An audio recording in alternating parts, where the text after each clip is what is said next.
going on, vinyl community? Welcome to another video with the Record Spinner. In today's video, I'm going to be showcasing 5 weird albums in my vinyl collection.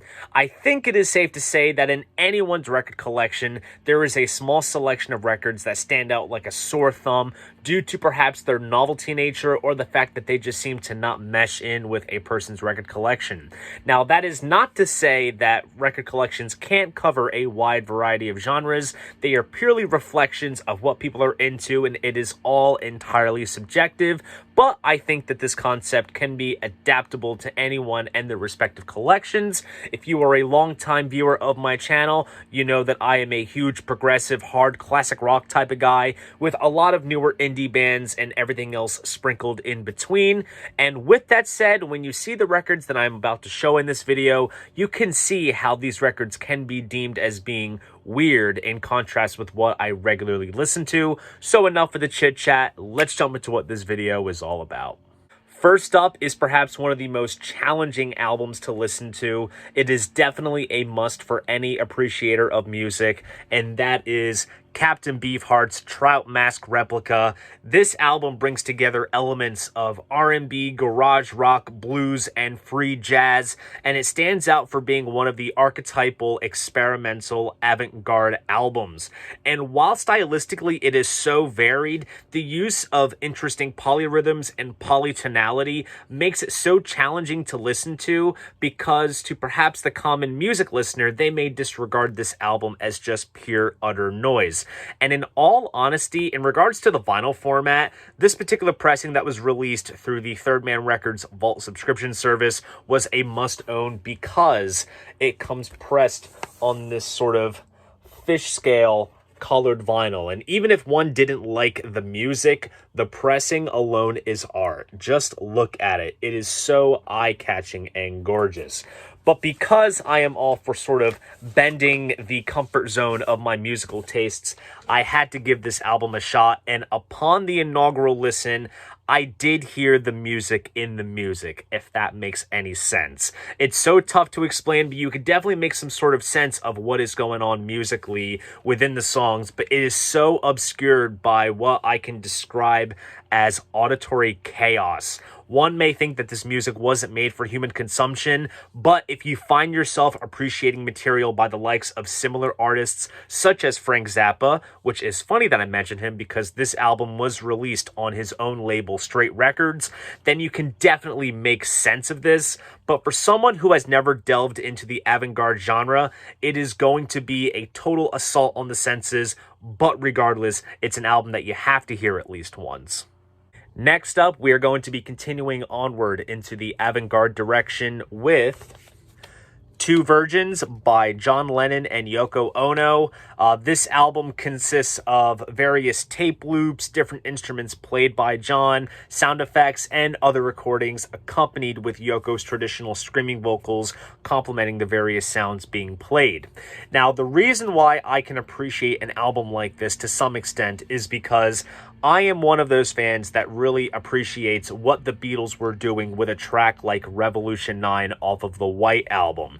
The Beatles were really embracing the avant-garde and music concrete world at this point, and they were working it into their already diverse musical palette, thus creating the 8-minute sound collage that appeared on the White Album.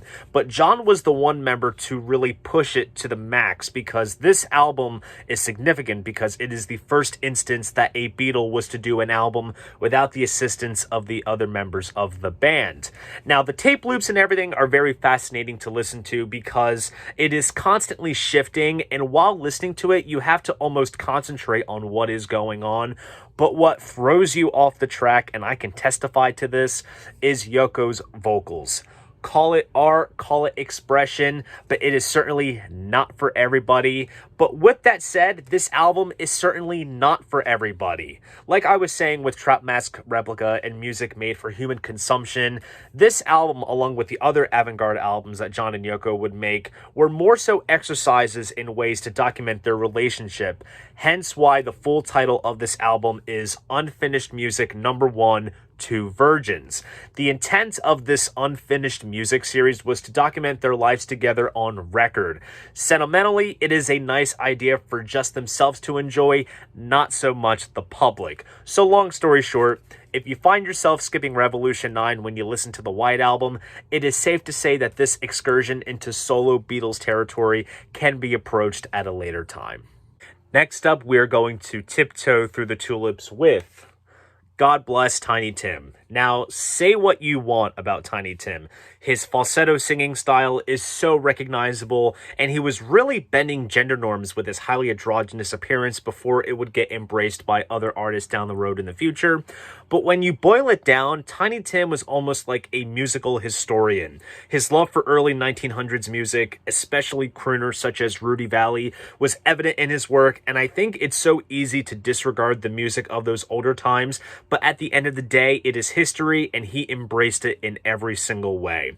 And this album, in all honesty, is such a fun listen. Of course, the two big standout tracks were Tiptoe Through the Tulips, which became a huge novelty hit, and Living in the Sunlight, Loving in the Moonlight, which if you are my age, you might remember it from an episode of SpongeBob SquarePants, so that's how I first heard it. But then he also does covers of Sonny Bono's I Got You Babe, where he duets with himself using his high falsetto and his almost Elvis-like baritone voice, which is good fun. He covers Paul Williams' Fill Your Heart, which David Bowie would eventually cover on his Hunky Dory album. And then the song Strawberry Tea is just absolutely beautiful with its intricate instrumentation. While Tiny Tim had his relevance for a brief moment in 1968 when this album came out, most people saw him as a sort of novelty act, and while his popularity would steadily wane, he still performed and recorded music up until the end of his life. But needless to say, this album simply exists as a moment in time from a rather eclectic musician. Next up, we're going into the roots of the New York City punk scene with the self-titled debut album of Suicide. Now, Suicide was a duo consisting of Alan Vega on vocals and Martin Rev on synthesizers. These guys were as stripped down to the bone that you can possibly get, and it's because of this that they are seen as pioneers of using minimalist electronic instrumentation and primitive drum machines. And while I think the Ramones are hands down the godfathers of punk, these guys were the first ones to use the term punk music going as far back as 1970. And while the public's reception of this band was very varied, they certainly left their mark and inspired so many musicians, even among the likes of Bruce Springsteen, who drew inspiration from this band on his album Nebraska. But on this record, you have Martin Rev providing Farfisa organ riffs, accompanied with pulsating drum machine rhythms that often sound hypnotic. And then you have Alan Vega's Gene Vincent-inspired vocals, which were so nervy and murmuring. And the combination of those elements creates this almost unnerving sound that was so innovative at the time. But the centerpiece of this record is the 10-minute epic Frankie Teardrop, which tells the story of a factory worker who goes insane and kills his wife and kids and then himself and descends into hell. The lyrics were actually inspired by an actual newspaper article that told that exact story aside from the hell part. But given the unsettling subject matter of the lyrics, it is the pulsating drum machine and the repetitive organ riff that creates this dense, almost claustrophobic atmosphere. And then to add fuel to the fire, you have Alan Vega's hellish screams that overall just create this sense of unease as you listen to the track.